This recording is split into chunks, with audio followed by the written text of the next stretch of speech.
Now that we have already discussed KVL and KCL laws, we move forward towards this very important concept of Wheatstone bridge. Chati.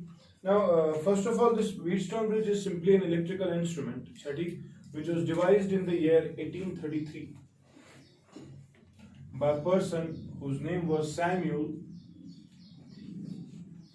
Christie Hunter. ठीक 1833 में, लेकिन आप देखें इसका नाम Wheatstone bridge है। अच्छा,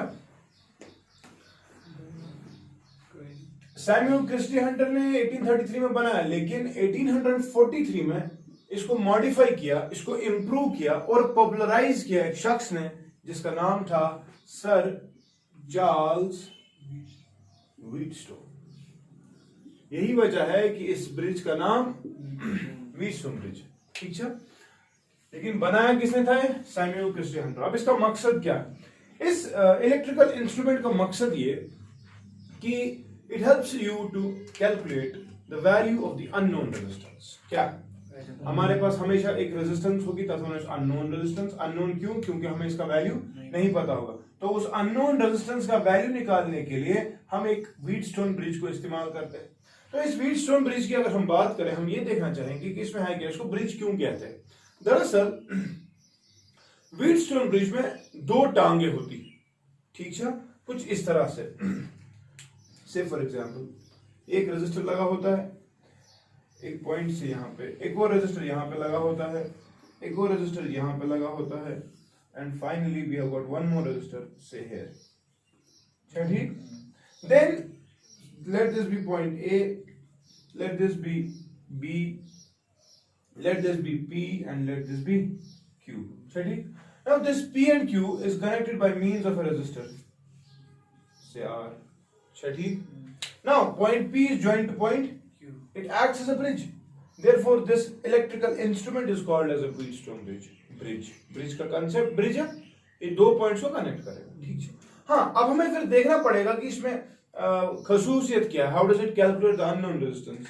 लेकिन उसके लिए पहले आप देख लीजिए। For example, this is R1, this is R2, this is R3, and finally I have this resistor as R4। ठीक, नाउ ये चार resistors R1, R2, R3 and in चार रेजिस्टर्स में से कोई एक रेजिस्टेंस हमारी अननोन रेजिस्टेंस होती है, वो हमें नहीं पता होता उसका वैल्यू, ठीक है। लेकिन R1, R2, R4 से फॉर एग्जाम्पल पता है, R3 निकालना है, हमें ये नहीं पता, तो R3 अननोन हो गया। तो इस अननोन को निकालने का एक तरीका है। दरअसल we define a concept of balancing. क्या? Balancing. What do you mean by balancing? हमने देखा कि इस व्हीटस्टोन ब्रिज की एक खास खसूसियत सिर्फ ये से, पॉइंट P और पॉइंट Q, समझना मेरी बात, point P and point Q अगर सेम पोटेंशियल पे होंगे, क्या कोई करंट P से Q तक चलेगी? वो मत चलेगी।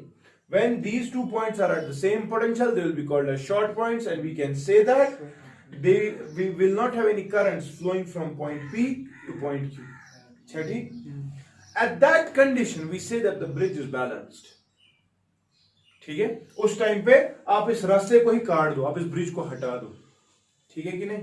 लेकिन उसके लिए कंडीशन है। The condition for this bridge to be balanced is that the product of R1 and R3, R1 and should be equal to R2 into R4. This condition has to be satisfied in order to say that the bridge is balanced. Balancing का मतलब समझ रहे हो ना?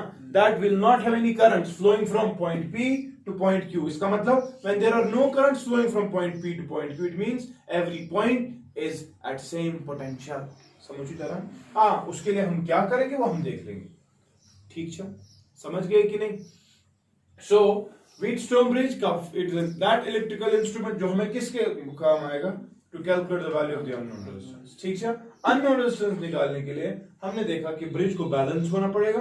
Bridge balance की condition ये है, R1 R3 should be equal to, ये नहीं मैं क्या आप कोई R3 यहाँ पे लिखेगा, R1 R3 नहीं करना, समझ लो पहले R1 या पोर्च R3 और आई can say R1 divided by R4 is equal to R2 divided by R3।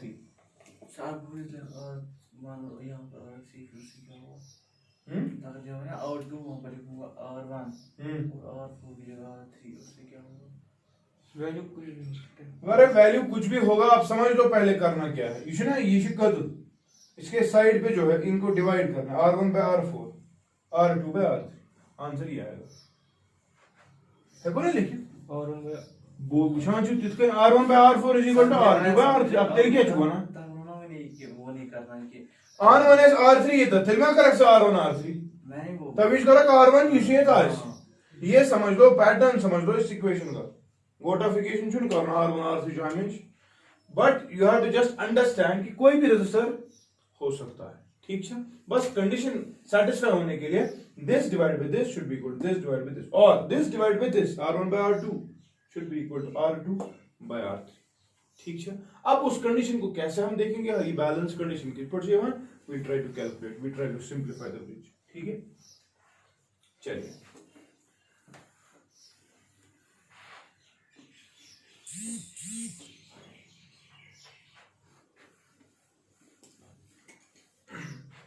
now if I try to balance this bridge, if I try to or simplify this bridge, what I'll see that हमारे पास कुछ ऐसा था एक circuit,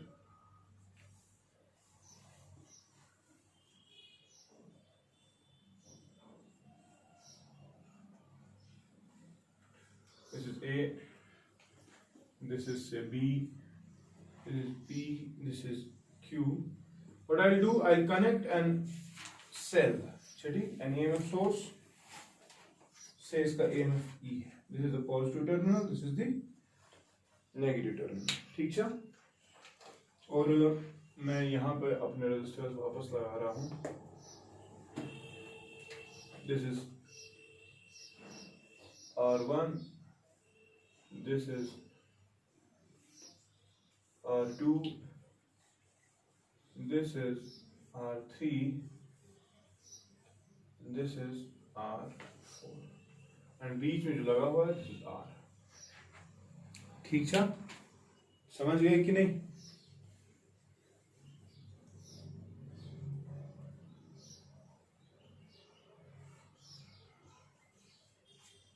ठीक है। Now I'll try to simplify this. I'll try to simplify. I can show you, like, say for example, I can show you the simplified version of this bridge. हम कह सकते हैं, say for example, देख लेना मैं क्या कह रहा हूं। R1 और R4 को मैं ऐसे लिख रहा हूं, R1 R4, ठीक है। बीच में लगा हुआ है R, R2 और R3, R2 और R3, ठीक है। They are connected by means of a cell E. आसान लग रहा है? ये क्या? अब आप बोलोगे सर ये क्या बोलो, तो ये तार है, ये कोई मसला नहीं है, यहाँ से यहाँ तक कोई रेजिस्टेंस नहीं है, वायर्स की रेजिस्टेंस हम जीरो लेते हैं, देयरफॉर ये जो इसका पोटेंशियल होगा वो इसका, यानी कि इकट्ठे जुड़े हुए, ये वाला पॉइंट है, समझ गए ना? नाउ हमने अभी कहा, in order to say that the bridge is balanced, हमने क्या कहा, no current will flow from point P to point Q, यानी कि अगर this is point P, this is point Q, for no current to flow from point P to point Q, they must be at same potential, ठीक है कि नहीं? Now what I'll do, I'll again apply the Kirchhoff's voltage law, ठीक? How many loops are there? 3, ठीक है। How many currents do we have to assume? 3 currents. चलो हम assume करते हैं, this is say first loop, this is current I1, ठीक। This is the second loop, this is current I2, ठीक है। and then इस वाले लूप में हम करंट मानते हैं I3, ठीक है, ठीक है। जरा इक्वेशंस बनाओ जल्दी जल्दी, लूप 1 के लिए, लूप 2 के लिए, लूप 3 के लिए। किरचॉफ लॉ के बगैर भी हो सकता है ना? किसके? सीरीज पर। हाँ कुछ सीरीज कुछ का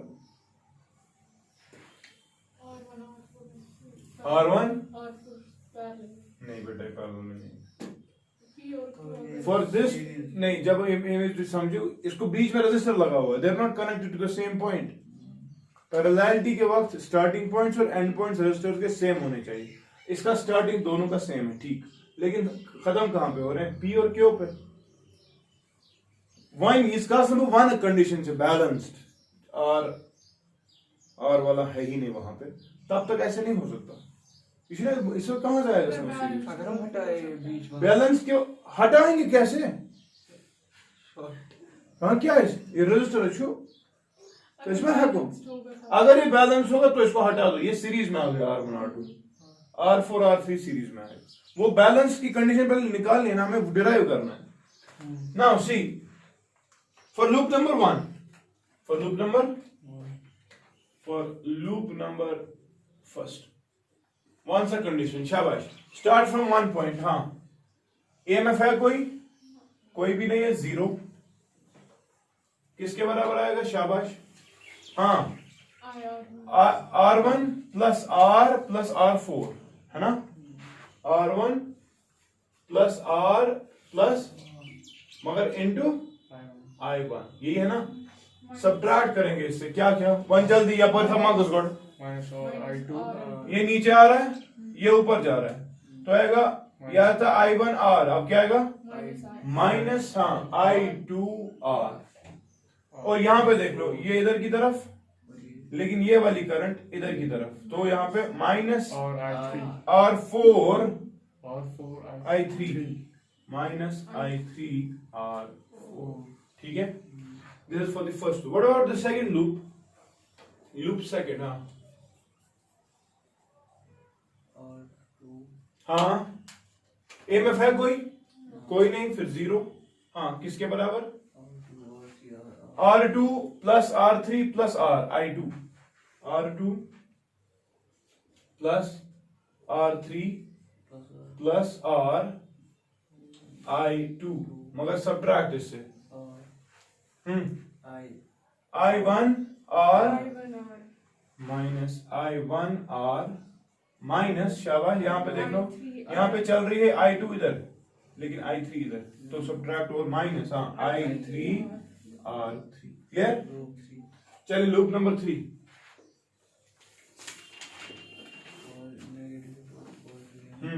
मानिया पुत्जा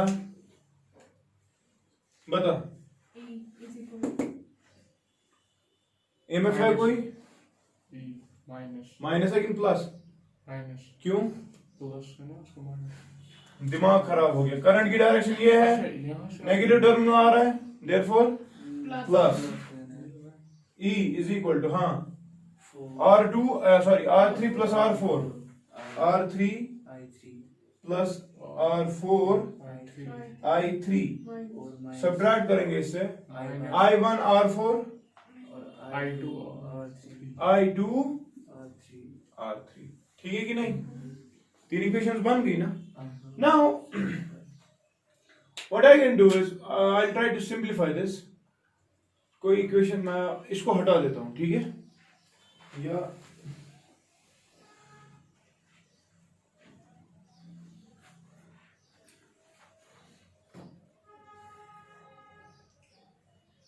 पुट करो कोई है, क्योंकि एक काम कर लो, एड दीज 3 इक्वेशंस, ठीक है, and then first of all tell me one thing, मैं कह रहा हूं पॉइंट P से लेकर पॉइंट Q तक there should be no current flowing, ठीक है, कह रहा हूं ना। उसके लिए क्या कंडीशन सेटिस्फाई होनी चाहिए? अगर मैं बोल रहा हूं पॉइंट P से लेकर पॉइंट Q तक कोई करंट फ्लो नहीं, ना वो तो बैलेंसिंग की कंडीशन है, वो हम फिर डिराइव करेंगे। इस बात को सेटिस्फाई करने का क्या तरीका था, लेकिन मैं अभी कह रहा हूं कि if the bridge is balanced then there should be no current flowing from point P to point Q, है कि नहीं? तो इसका मतलब ये है ना, जो हमने करंट्स अज्यूम की है, ऊपर से नीचे तक आ रही थी करंट I1 आ रही थी, नीचे से ऊपर तक जा रही थी current I2। For the bridge to be balanced, now these are the equations, fine. I1 should be equal to I2. क्योंकि अगर ब्रिज बैलेंस्ड है, ब्रिज बैलेंस होने की कंडीशन में कह रहा हूं there should be no current flowing from point P to point Q। अब इस सर्किट में तो करंट चल रही है, लेकिन मैं कह रहा हूं भाई इसको बैलेंस करना है, तो बैलेंसिंग के लिए मैं कह रहा हूं शाबाश I1 should be equal to I2, clear है? ठीक है, चलिए इसके बाद लगाइए condition for bridge to be balanced, for करो कॉपी जल्दी पहले,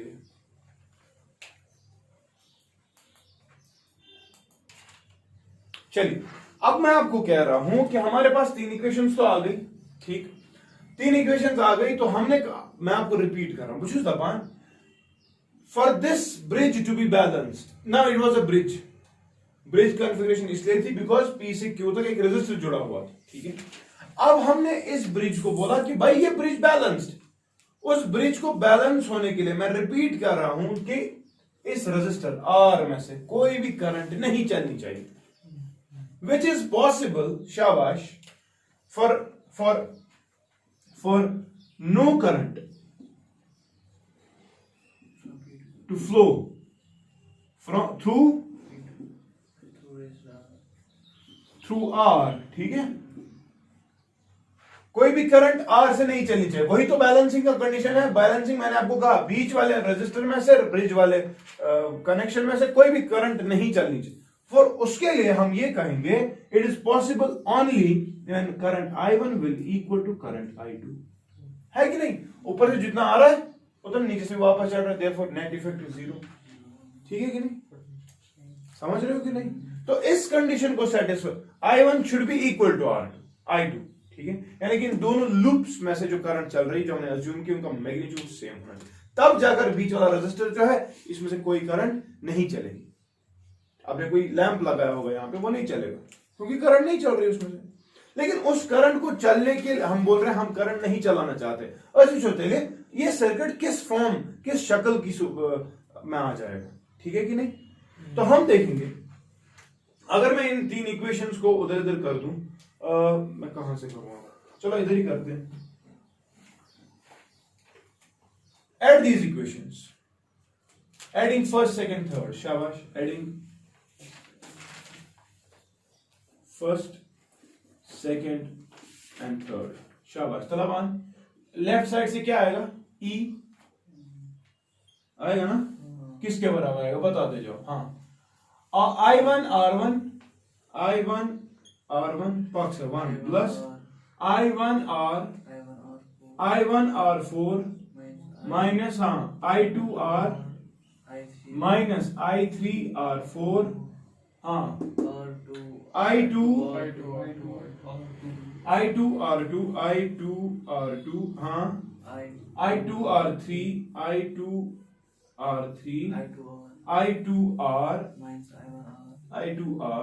minus I1 R minus I3 R3, है ना, और फिर ये तीसरा plus I3 R3 plus I3 R4 minus I1 R4 minus I2 R3, ठीक है। Now this is the general expression. मैं कह रहा हूं bridge has to be balanced, उसके लिए I1 should be equal to, तो जहां पर ये है कैंसिल कर दो, जरा बताओ यहां पे देखो कोई कौन सी टर्म जा रही है, I3 को क्या करना है, I3 R4 minus I3 R4 plus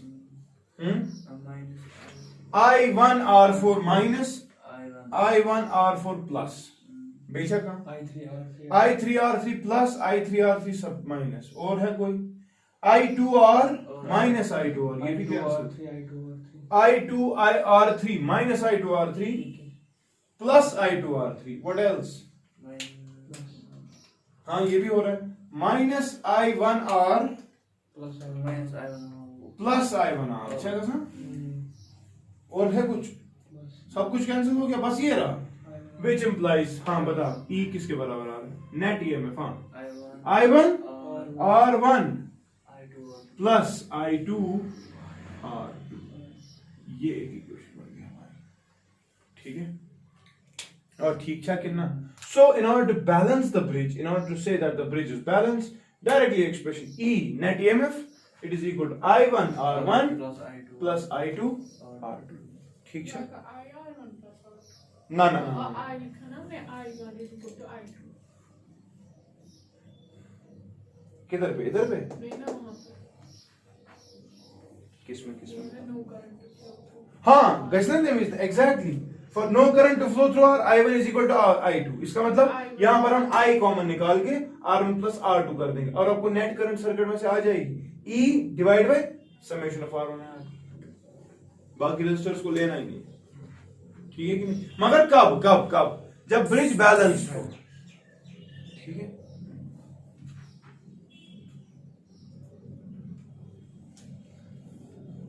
हो गया यहां तक। इसके बाद मैं इन इक्वेशंस को मॉडिफाई कर रहा हूं,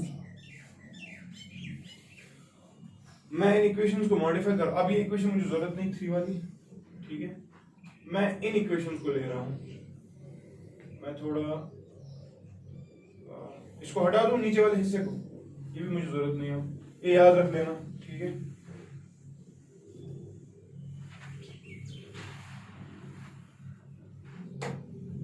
चलो ये वाली इक्वेशन देख लो, मैं यहां पे ले रहा हूं। यहां से मैं अगर ये शिफ्ट कर दूं तो मुझे आएगा I3R4 हाँ विल बी इक्वल टू, शाबाश, I1R1 plus I1R plus I1R4 है ना, माइनस I2R। नाउ अभी हमने कहा bridge is balanced. Now for balanced bridge I1 is equal to I2 का मतलब I1R और I2R cancel because the bridge is balanced। तो मुझे बताओ which implies, शाबाश, I3R4 किसके बराबर आएगा? I1R1 प्लस I1R4, ठीक है। Call this say थर्ड, वो फोर्थ और ये फिफ्थ एक्सप्रेशन, ठीक है। अच्छा जरा व्हाट अबाउट दिस, इसको ले लो, यहां से शिफ्ट कर दो, ये तो आएगा I3R3, ठीक है। ये किसके बराबर आएगा? I2R2 plus I2R3 plus I2R minus I1R, ये आएगा कि नहीं? ये क्या क्या कैंसिल थे, ये तो cancel, because the bridge is balance. I1 is equal to I2, ठीक है। I1 इक्वल टू I2 का मतलब IR माइनस IR कैंसिल, तो यहाँ इतना रहा, क्या आएगा? I3R3 इज इक्वल टू, शाबाश, I2R2 प्लस I2R3, ठीक। Call this expression as sixth expression, ठीक है। If you divide fifth by sixth, dividing equation 5 by equation 6, हाँ ये आएगा I3R4 divided by I3R3, it will be equal to हाँ I1R1 plus I1R divided by हाँ I2R2 plus I2R, है ना। समझ लो मेरी बात, I3 कैंसिल, हाँ यहां देख लो, ऊपर I1 कॉमन, नीचे I2 कॉमन, I1 है I2 के बराबर, कैंसिल कैसे? I1 I2 कैंसिल, ठीक है। क्या आएगा? R4 बाय किसके बराबर? R1 plus divided by R2 plus, ठीक है। क्रॉस मल्टीप्लिकेशन से तागान, विच इंप्लाइज, यहाँ पे जा रहा हूँ, हाँ R2R4 वैसे लिख दो, हाँ R2R4 प्लस R3R4 किसके बराबर आएगा? R1R3 प्लस R3R4, है कि नहीं? अब लेफ्ट हैंड साइड से भी R3R4 है, राइट हैंड साइड से भी R3R4, दो कैंसिल वापस, विच इंप्लाइज, शाबाश, R2R4 is equal to R1. This is the condition for the bridge to be balanced. Hence proof. यही करना था ना, समझ आ गया? ब्रिज को बैलेंस करने के लिए the condition is that the ratio of the resistors R1 by should be equal to R2 by R3, ठीक है। और this is clear, अच्छा, ठीक है कि नहीं? अब देखो इससे हमें अननोन रेजिस्टर कैसे निकलेगा। दरअसल हमने देखा होता है कि ब्रिज जो है इसमें हम 3 नॉन रेजिस्टर्स इस्तेमाल करते हैं, वंशनक्स हो रहे R1 R2 R3 R4। इन तीन में से हम शाबाश, इन चार में से हम तीन नोन इस्तेमाल, उनके वैल्यूज में पता होती है, लेकिन एक का वैल्यू पता, तो एक का वैल्यू नहीं पता होती है। ब्रिज की बैलेंस्ड कंडीशन हमें पता है, तब ये वाला रेशियो सेम आना चाहिए। तो कोई अगर चार है, तीन नोन है, एक अननोन निकल सकता है ना, तो हम वो अननोन रजिस्टर निकाल लेते हैं। ठीक है, मगर याद थे कभी कभी क्या होता है, अननोन रजिस्टर सपोज ये वाला स्लॉट जो है, ये वाला, इस वाले स्लॉट में हमें लगाना है ना अननोन रजिस्टर, ये तीन सपोज नोन है, मुझे ना लगाओ अननोन रजिस्टर इज R3, हमें उसका वैल्यू नहीं पता, वो हम निकाल लेंगे। लेकिन कभी कभी क्या होता है, ये अननोन रजिस्टर की जगह पे हम गैल्वेनोमीटर लगा देते हैं। क्या लगाना चाहिए? गैल्वेनोमीटर, जो simply current end voltage measuring device. ठीक है, वो भी इंशाल्लाह हम इस चैप्टर में पढ़ने वाले हैं। ठीक, अब गैल्वेनोमीटर की भी कुछ रेजिस्टेंस होगी कि नहीं? तो अगर हम अननोन रजिस्टर की जगह, अगर हम रेजिस्टेंस, अगर हम गैल्वेनोमीटर लगा दें, क्या लगा दें? कब? अननोन रजिस्टर की जगह हमने, तो हमें मिल जाएगी रेजिस्टेंस ऑफ गैल्वेनोमीटर। ठीक है, हमने मीटर ब्रिज का इस्तेमाल किया, लेकिन to find the resistance of unknown resistance. ठीक है, this method is called as Kelvin's method. कैसे बना? है ये मीटर ब्रिज का कंसेप्ट, लेकिन केल्विन ने सबसे पहले इस्तेमाल किया, इसलिए इसको केल्विन्स मेथड कहते हैं। कब? when instead of the unknown resistor you are using a galvanometer, again that is unknown, मगर हमें रेजिस्टेंस किसकी मिल रही है? गैल्वेनोमीटर की। तब इस मेथड को क्या बोलते हैं? Kelvin's method. क्लियर है? क्लियर है? कॉपी करो जल्दी।